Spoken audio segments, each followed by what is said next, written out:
righty, folks, another episode of Johnny D Talks to Stars, and this time another great star. The gentleman's name, Haywood Nelson. Hello, Haywood. And hello, how are you? Now, we know you, Haywood. I mean, Wayne Herford and I, who's absolutely. here with Yes, me, sir. we grew up watching. Absolutely. I mean, just one of the many shows we'll talk about is what's happening. You know, I'm excited, John. I'm excited. This is going to be a really good one, I think. You know, with Haywood Nelson. Can you believe it? Haywood Nelson. Yes. Right here with us. Man. So how are you doing, Haywood? I'm good. I got a good hey for you. Hey, all right. All right. There we go. There you go. That brings back We're off to a good start right there. I think that start too. So Haywood, okay, so how did you get into the business, show business? You know, I started so long ago, you guys. I mean, I've been in the game since the 60s. Okay. So I was like 5 years old, maybe, Wow. 5, 6. And through a family member who had an association to a manager, Kathy Dowd was the manager, a 5'1" Irish woman who was a powerhouse. Nothing wrong. And she had started her agency and didn't have any black children. So Okay. my godmother got an opportunity for me to go in and meet her. My mom and I went down, met her, and Kathy and I hit it off. Kathy Dowd was just wonderful. We sat up, we talked. She sent me for some photo shoots and began sending me on auditions into the Mad Men world, you know, the whole advertising on Madison Avenue.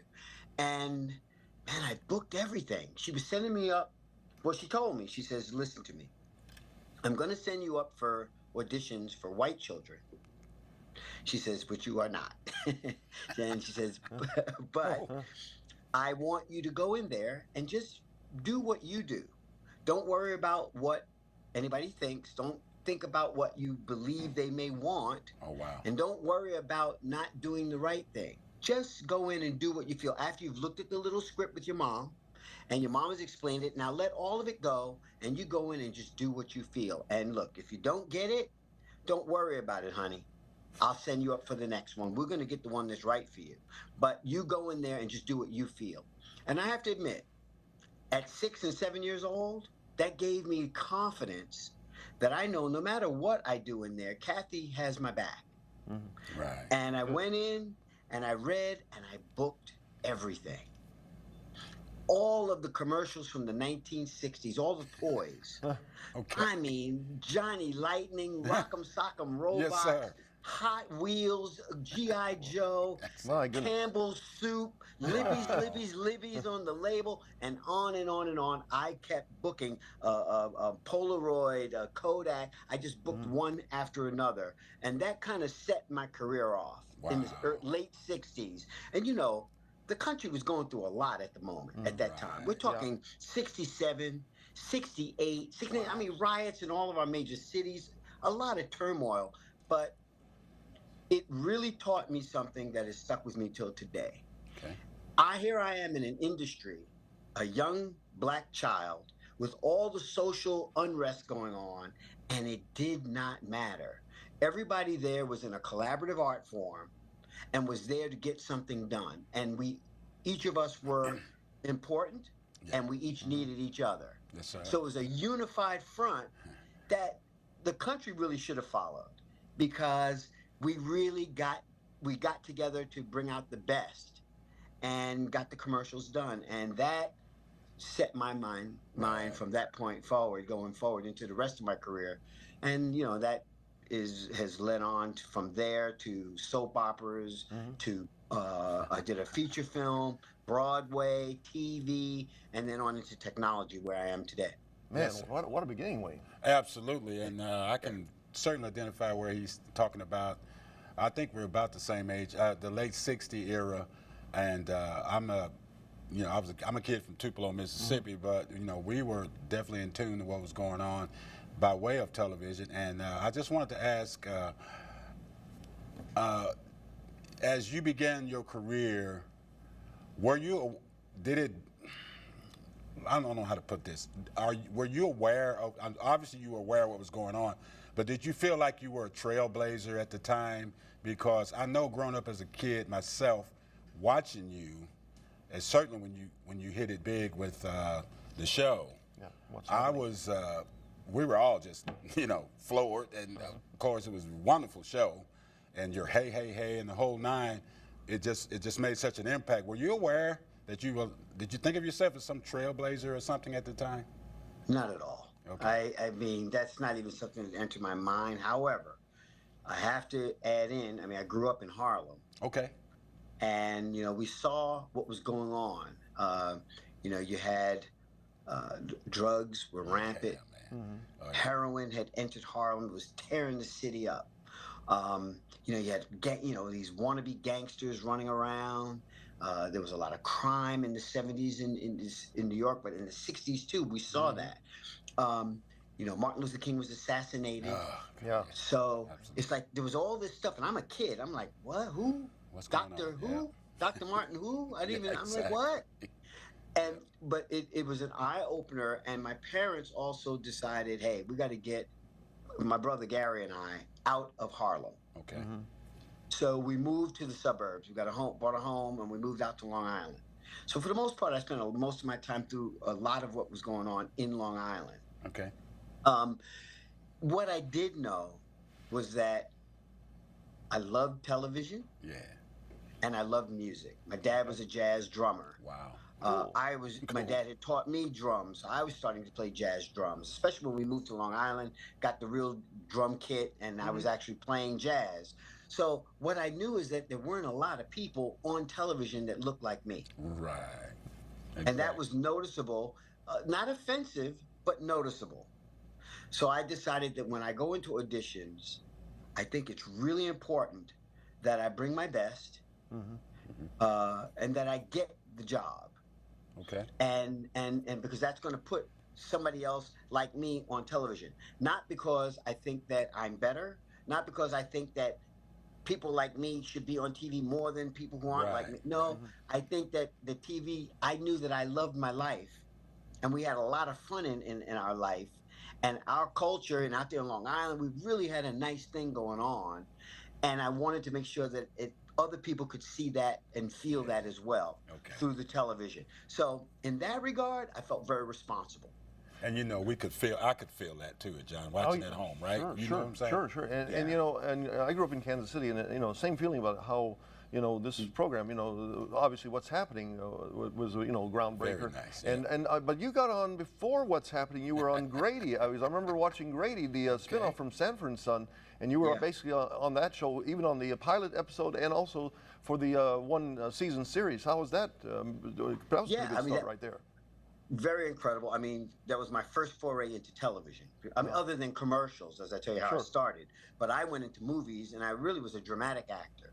So I did Mixed Company, that movie, back, with Joseph Bologna and Barbara Harris, and Tom Bosley was in it. Lisa Garrettson, who was actually from Mary Tyler Moore. She was the little girl in Mary Tyler Moore. So I was used to being around some of these dramatic veterans, and working on that film really cut my chops as far as technically. Actors can't just go out there and do what they want. They can, but then we can see it. It doesn't look good. You have to have your technical skills. You got to catch your light. You got to hit your mark. You got to know what you're doing. Especially in movies, I learned early on that, wow, this is different than a commercial because it's shot out of sequence. Right. It's like, wait a minute, I got to really remember this script because I have to remember how my character felt at that moment or will feel at that other moment because we're not shooting that today.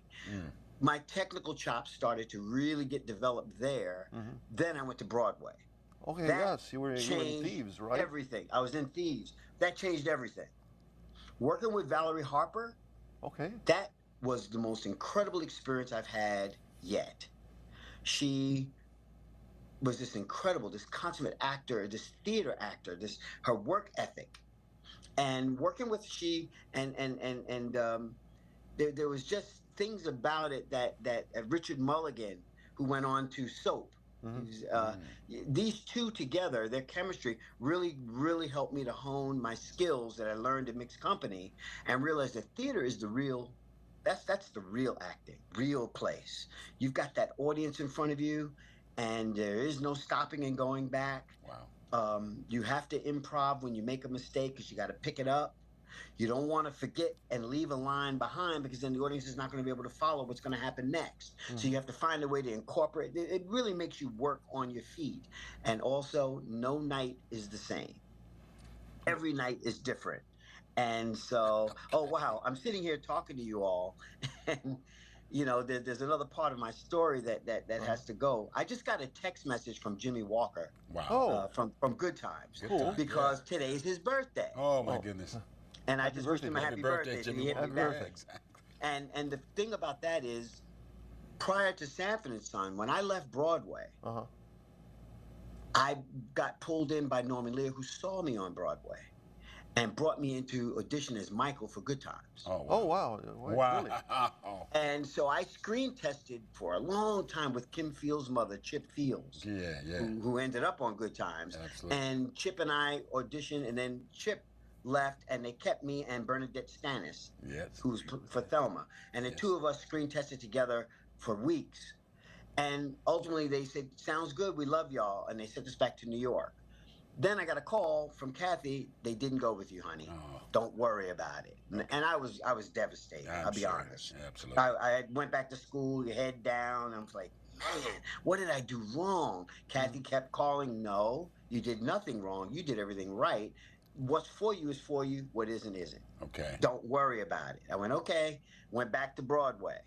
They grabbed Ralph Carter from Raisin on Broadway, and he had been in The Me Nobody Knows. He had much more experience than I did in live audience performance. In hindsight, they did the right thing. They picked the right Michael. Okay. He is the militant midget. He was perfect.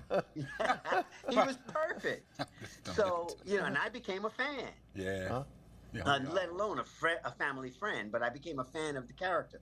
So I go back to Broadway, and I guess Norman Lear must have spoken to Bud Yorkin, one of our executive producers, on what's happening, and sent him to come see me. Wow. And he snatched me up out of Thieves. Wow. And when Thieves was over, he grabbed me up and brought me on to Sanford and Son. Wow. That is And wow, that was exactly. cool. Let me tell you. Those comedians that circled through, that I got exposed to, from Red Fox and LaWanda Page, you got Raymond Allen, who played Uncle Woody, LaWanda Page's or Aunt Esther's husband, Richard Pryor coming through, all the greats were passing through. And I sat back as a kid and just watched them. And I learned timing from them. Richard Pryor doing some of the writing for Sanford and Son, correct? Sure, yeah. And all these guys, they were amazing to watch, and to get the timing from them, to really get the feel for the comedic thing, which like I said, I had been doing dramatic acting, not comedy. Right. Although I was quite the clown at home, but.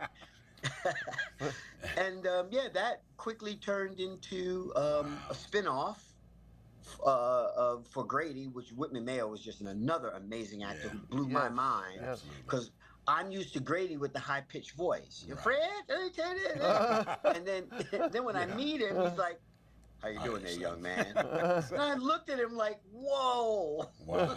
Yeah, he was one of the coolest guys, one of the nicest guys, but very cool, meaning he's got this mint green Porsche Targa. Oh, man. Brand new Holy Targa. Cow.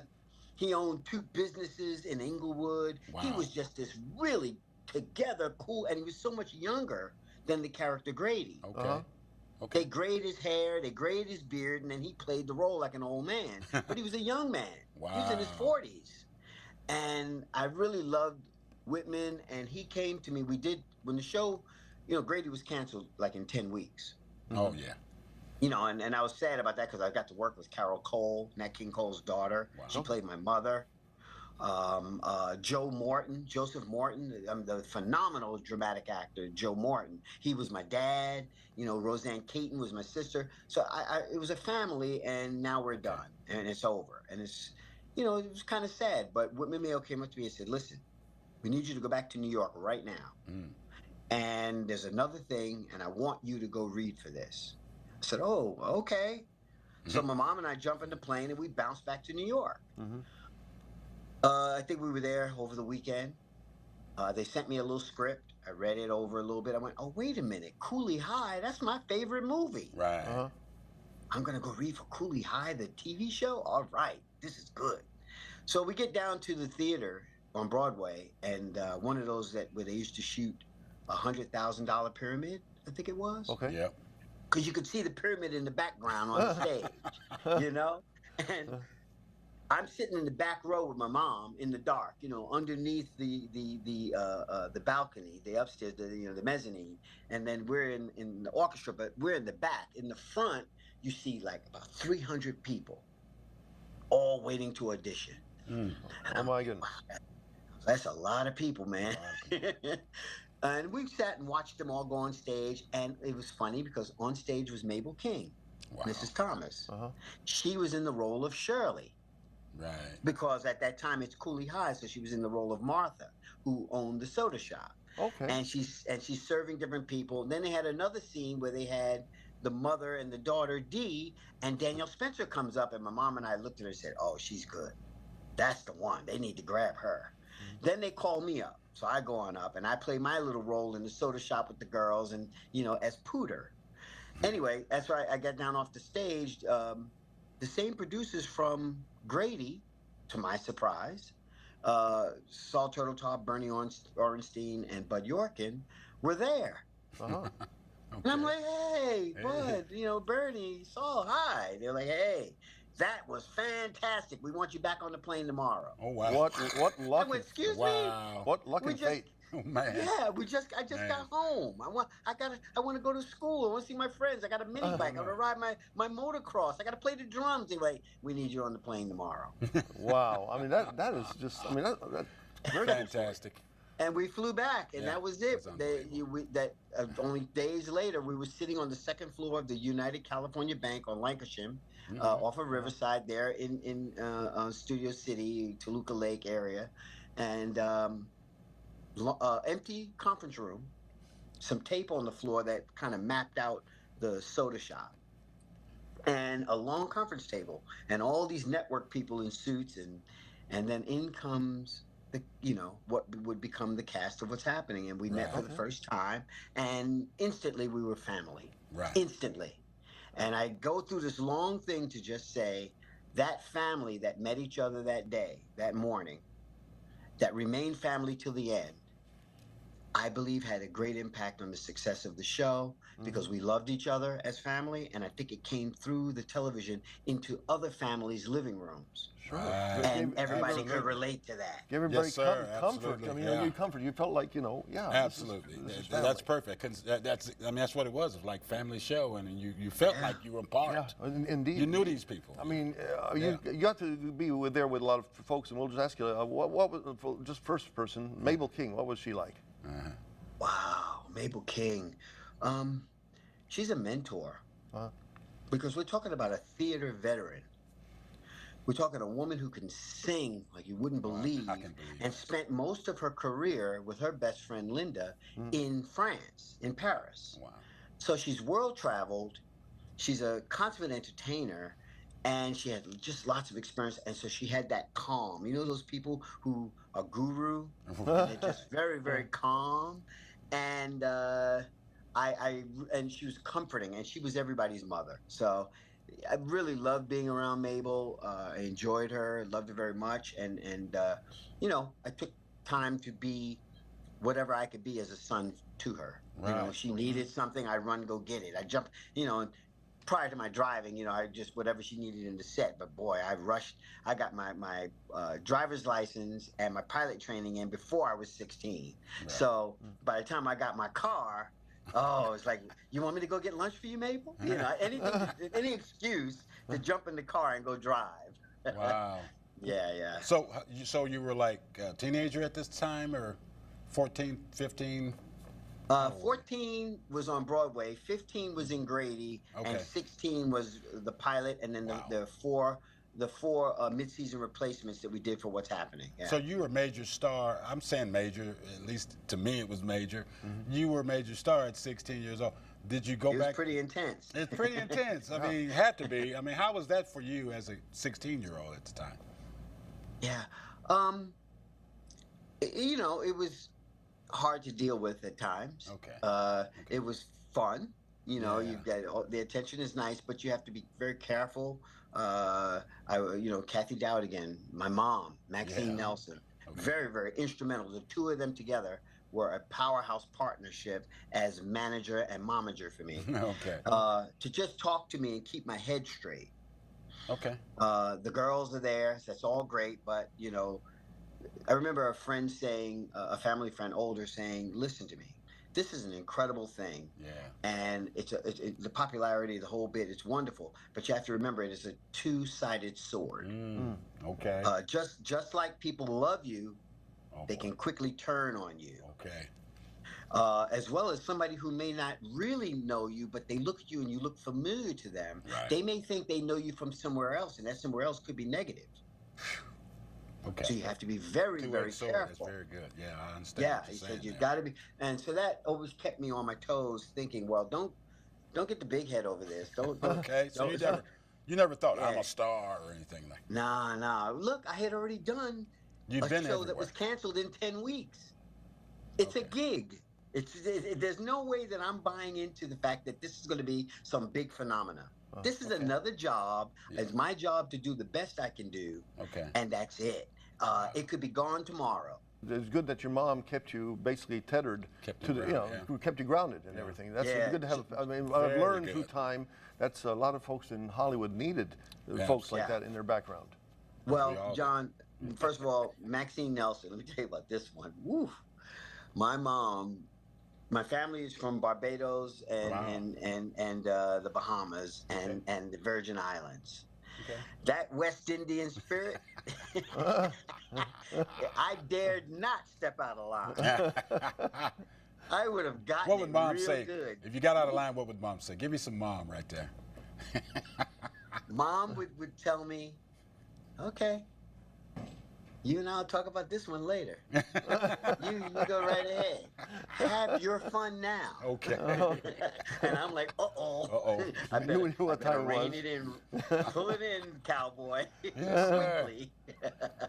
And but John, you were leaning towards something there, and I want to make a comment. I have 3 books in development right now that Okay. I'm finishing, and one of them is Diamond in the Rough: Nurturing Your Child Star. Okay. There you go. Very important to me because it's not a book for kids to learn how to act. It's a book for parents to learn how to nurture those who have the special skills and talent. That is so good. When they recognize that certain quality, there is a responsibility that is great on the parent.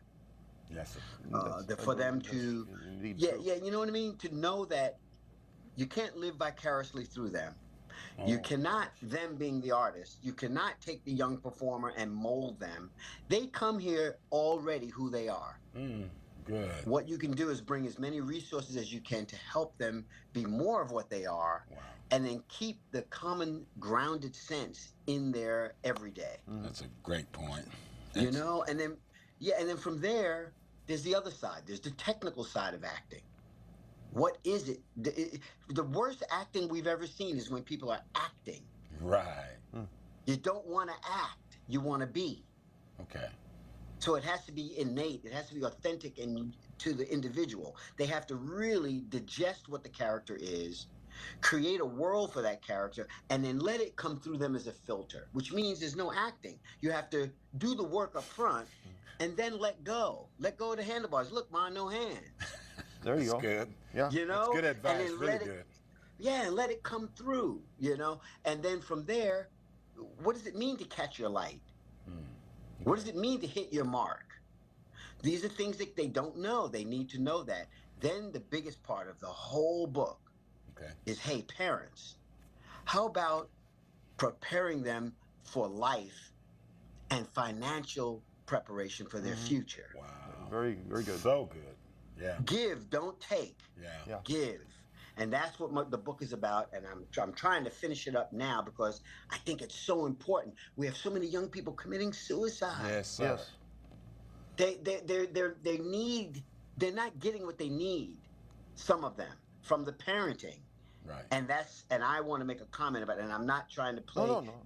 greatest parent in the world or whatever. No, but No, I but understand my industry. You've seen this. You've lived it. Yeah, I lived it. I mean, I've lived it. And Exactly. it's sad. You see this a lot of times. I'm not going to mention, but you see through time, there were some folks, parents that basically took their kids' money and spent it all on themselves and basically left nothing. That's why you had I guess the rules came out through time that people had to put something aside for the kids. But I have to at least make a comment on that as well. Got to remember the times. It's a very different era back in. It's not the same as today.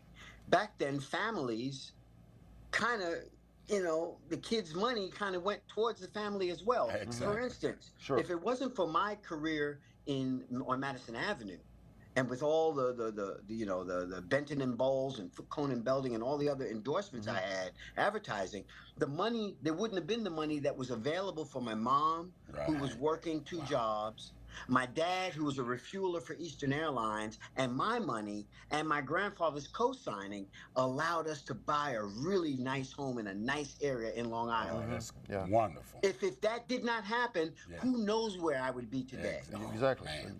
I had been mugged. Oh boy. My cousin and I used to run around 125th Street around Apollo, and we used to see people walking by with knives sticking out of their back. These things impact a young mind. Sure. The influences were around for drugs and everything. If they didn't get me out of there, I can't say that I would be here talking to you today.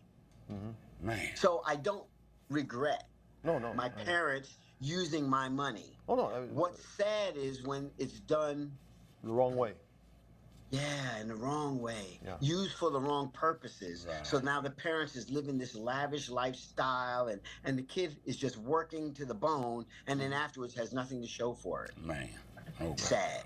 It's very sad. That's very poignant, very great book it should be, right? Yeah, indeed. I'm waiting for it. Book. And you got really important book. You very got important. And you got 2 other books also, possibly, you say? I do, yeah. Another one is just a fun book, which is about me and all the relationships with all the cast members and what's happening. Oh, okay. My experiences with all of them. Things like Fred Berry.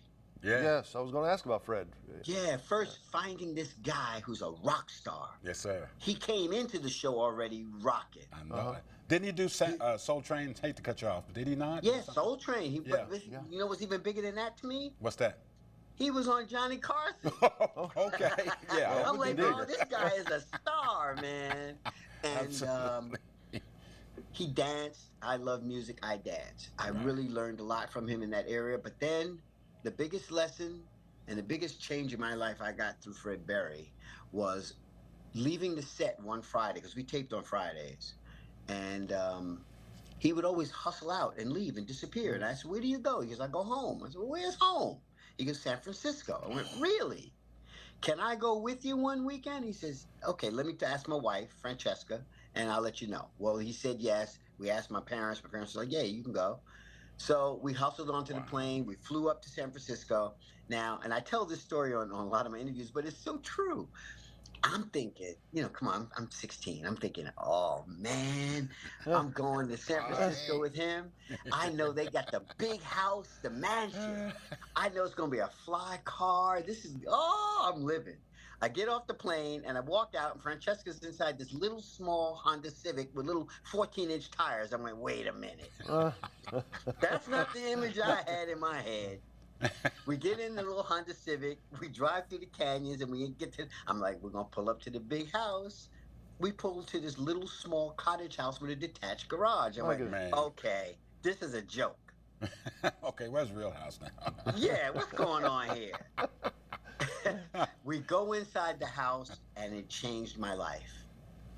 It was the most beautiful thing I had ever experienced. Wow. That is cool. It was decorated beyond belief in a contemporary jazzy style. Right. They had vinyl records lined up like 4 rows high of vinyl, and they played this great music, all this contemporary jazz and blues and folk music, and no alcohol in the house, only different kinds of juices, pear juice. I'd never had pear juice. I had eaten a pear, but I never had pear juice. I'm like, what is this? And then that next day, Saturday, They said, get up. I'm like, it's early. They're like, let's go. We get up back into the little Honda Civic. We go into the canyon and we stop and we get water out of the mountain. It was coming through a pipe. Wow. And then we go down and we buy apples. And I'm like, what are we up to? We go all the way down to Half Moon Bay to the beach. Foggy, you know? They had 2 horses down there. Wow. Oh, cool. And a horse for me. Okay. And we rode on the beach with these horses in the fog. We fed them apples, we brushed them, and then we rode. Wow. And then we got in the water. Fred put his horse in the water. He's riding in the water, jumps off his horse, and he's swimming with his horse. I'm like, wow. I'm from Harlem. Cool. Like, what? That's unbelievable. I know nothing about this life. It wasn't over. We get back to the house. They cooked a home dinner. This great dinner with the, acorn squash baked and the chicken and the veggies and the pear juice. They said, all right, go get dressed. I said, okay. I put on the same thing I always put on. And we headed down to Berkeley. Wow. And they had tickets for us, not in the orchestra, up in the balcony on the rail to watch some of the most prolific jazz artists ever. My goodness. And I sat there with my mind blown at this live music and live performances and singers and all this stuff. And then we went back to the house, spent a nice quiet Sunday, and Fred and I flew back to work Monday. I was never the same. Never the same. Wow. Yes. I'm waiting for the second book now, too. Yeah, the second book is, I got stories like that for each of my cast members, especially Shirley. Okay, yes, Shirley and I were very, very close. I can't believe it's been 26 years since she's passed. I know. Look, can you believe we're celebrating the 50th anniversary of what's happening next year? Okay. Are there any big plans for it? Oh, big plans. Okay. All the daytime talk shows. Okay. I'll come back and visit you all if you'll have me. Oh, sure. Sure we'll have you. Yeah, with Doobie Brothers. Oh, yes. Speaking of the Doobie Brothers, that was a great episode. Great episode. When Fred Berry tried to record the Doobie Brothers and got in big trouble. I mean, that's, as a kid, you just remember that. And then I'll never record anything ever again, Yeah. Very, very important episode. Yeah. And also they allowed Ernest, Fred, and I to play music with them. Wow. Okay. Wow. So we got to be on stage. I had never been in a rock concert before. That is intense. Okay. And my wife and I just went to see Joan Jett the other day in Las Vegas, and we were able to be stage right in the wings watching Joan Jett, and them play, and it's just an amazing energy that the audience, the crowd gives back. Yeah. And I got that, and it reminded me of being there with the Doobie Brothers on stage. It was like, wow, that's nice. Yeah, man, that's Joan Jett and Doobie Brothers, and maybe get a solo. Maybe Haywood get a solo career going. Well, he was a drummer. And I'm a drummer, so it's like I'm watching the drummer the whole time. Michael, he was a beast. He's banging, and I'm like, wow, I wish I want to sit there. It just is a vibe. Going to ask you. I guess not a lot of folks know about your piloting. You're a pilot, correct? Yeah, I'm a student, and I'll always be one. Okay. I'll be a student pilot forever. There's always so much learning in aviation, and I flew young with my studio teacher, believe it or not. Okay. The studio provided us a tutor. He had a Piper Cherokee. And he made a deal with me, Dick Wickland. He made a deal with me. Hey, if you get your work done in 3 hours instead of the required 4, we'll go fly for the rest of the day. There you go. And Burbank Airport, I'm doing the pre-flight check and prep and getting everything together, getting the fuel out and making sure we're good and prepping and then we would just do touch and goes every day. Wow. Touch and goes. Well, later in life, I got into it much more. And my business partner and lifelong friend Andy Howard and we flew in a Mooney 201 first. And we flew out of Van Nuys Airport and nothing major, just going out flipping around, and then got a Cirrus SR-22. And that was, what a jump that was. That was an incredible leap in technology. And so we would fly to Catalina Island. We'd fly down to Montgomery Airport in San Diego. We go to Santa Barbara. I remember one time we got to go to March Air Force Base, and they vectored us around and in between all of the F-16s and the C-130s who were doing touch and goes. Oh, And that wow. was amazing. Wow. You know, and they vectored us and we left and right and did a 1 minute hole here, 1 minute hole there, and then finally they vectored us in between the jets. Oh, And we wow. and then we couldn't do a touch and go. We weren't authorized, so we did a missed approach, and then we pull up and out. That was incredible. I enjoyed that. Wow. And yeah, we continued to fly for years. And right now, I don't have a plane, and I'm not even proficient. I got to get back in class and get everything back to proficiency. And then I'm planning on grabbing myself, you know, another here. I'm in Las Vegas, grabbing another because I drive to Los Angeles. My wife and we drive there often. Okay. And that's a 10-hour trip, 5 hours each way. So it would be great to have the plane and be able to make that trip a lot quicker for me and a lot easier for my wife. So you got interested in meteorology through time, I guess. So were you interested in meteorology as a kid also, or did this come along with the piloting? You know, I loved it as a kid because, you know, we lived in Long Island. We had a lot of storms that would come through. And you know, I'm a worker. You know, I've always been. You know, I'm a labor guy. I'm a union guy. I've always been a worker. So when I was younger, I mean, what was it, like 12, 13 maybe? I needed to make extra money for myself because I had drums. I like aquariums, so I had a lot of fish tanks in my bedroom, and they were expensive. The fish were expensive. The supplies were expensive. So yeah, my brother and I used to cut grass, but that just wasn't getting it. So another friend and I went to Radio Shack, and we got an outside deal with Radio Shack to install lightning rods and ham radio antennas on the roofs of homes. There you go. Yeah. And that was based on the weather because we would have thunderstorms that would come through that were so incredibly fierce. And I wanted people to be able to have means of communication. So we were installing antennas. I had one on the roof of our house with the guide wire, and then we would put them on others and get paid by Radio Shack for the sale and installation.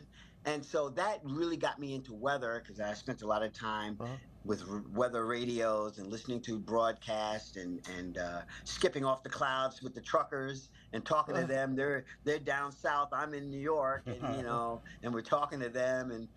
But then later in life, I bought a yacht. It wasn't a yacht. It was a boat. Okay.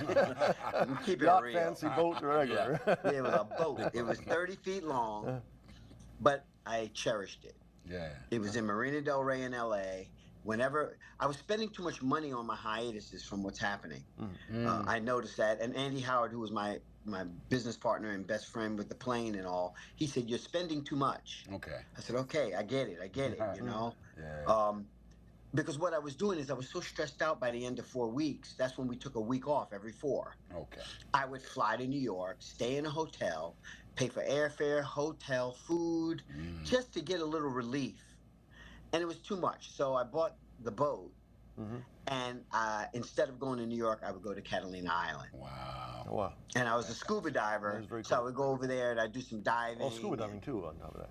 Yeah. Incredible. And Just incredible. well, you know, John, that's me. Atmospheres. Yeah. Atmospheres Great. up, atmospheres down. Yeah, the ocean or the ocean of the sky, right?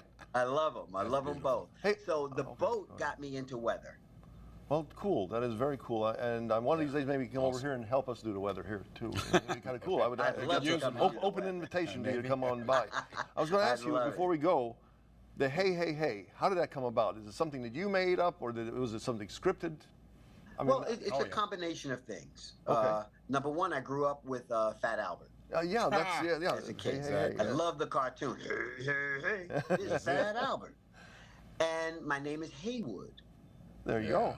Okay. So when they wanted me to come in on the pilot of what's happening and go, "Hey, Rerun, hey, Raj, what's happening?" Yeah. I said to myself, boring. Okay. I need something more than that. Yes, sir. And they already said, "Hey, my name's Haywood, and I love Fat Albert." I walked in the door and I went, "Hey, hey, hey," and the crowd went wild. And there you go. And the producer said, "Do that every single week." I went, Yes, "You sir. got it." Television history right there. That was it. Yes, Beautiful. absolutely. And and so you plans? We got books coming up, and what? Any other plans for your near future? I know you said the 50th Sure. anniversary coming up for your doing that. original What's Happening. Yes, and the third book, and I won't go all into it, it's about my technical career because I left What's Happening Now, which was brought back in the 80s, and I went into camera. I became a camera. I was a loader, a film loader. Became the second assistant with the sticks, and then into pulling focus. And I got into camera, which led me into lighting. Went into film distribution, and then was a screenwriter for years there. And now I do lighting and LED wall programming here in Las Vegas. Very So cool. my third book is about my technical career and what I do outside of being in front of the camera, who I am behind the camera, and to try and encourage young people how to prep themselves for a career technically in entertainment and what are the stair steps to that kind of a path. And then I'm producing. I'm producing 2 films. I'm part of a film called Clash of the Titans, the Maurice Hunter story, about 2 black kids out of Detroit who were tennis players, but with no backing, no money, no equipment. And they went on to the majors in Europe, playing Connors and McEnroe and winning. And they just got inducted into the Hall of Fame, and nobody knew about them. And then the second film is a 2-picture deal, is The Father of Miranda, about the law scholar Yale Kamazar who created the Miranda rights. So I'm one of the producers, and I'm an actor in Clash of the Titans. I'm playing the second tennis player. Oh, that is so cool. And I'm just, as we finish this great talk that we had with Haywood Nelson, I mean, I'm sure that you 50 years ago, and myself 50 years ago, never thought that we'd be talking to not at all Haywood Nelson, Dwayne from What's Happening. And on top of that, go ahead. Oh no, go ahead. No, you go. I was say, and you know, with the, I guess one last, hey from. Hey. Wait, what's that? Well, I guess it would be nice to hear one last. Oh, of course, I say it all the time. Okay. Hey. Are you kidding me? It just happens. Just as good as when good things happen, that comes out. And you've had a good thing happen to you. It sounds like a great life. Oh, absolutely. And thanks for being on here with us today, Wayne. It's my honor and pleasure, and thank you so much. And you guys have a great day. Yes, sir. And Wayne, thank you for including, and John, we'll talk and see each other again. My pleasure. Good luck to you, and a great future ahead. All right. Have a great day, guys. Fantastic. All right. Take care. Sure. Bye-bye. Bye.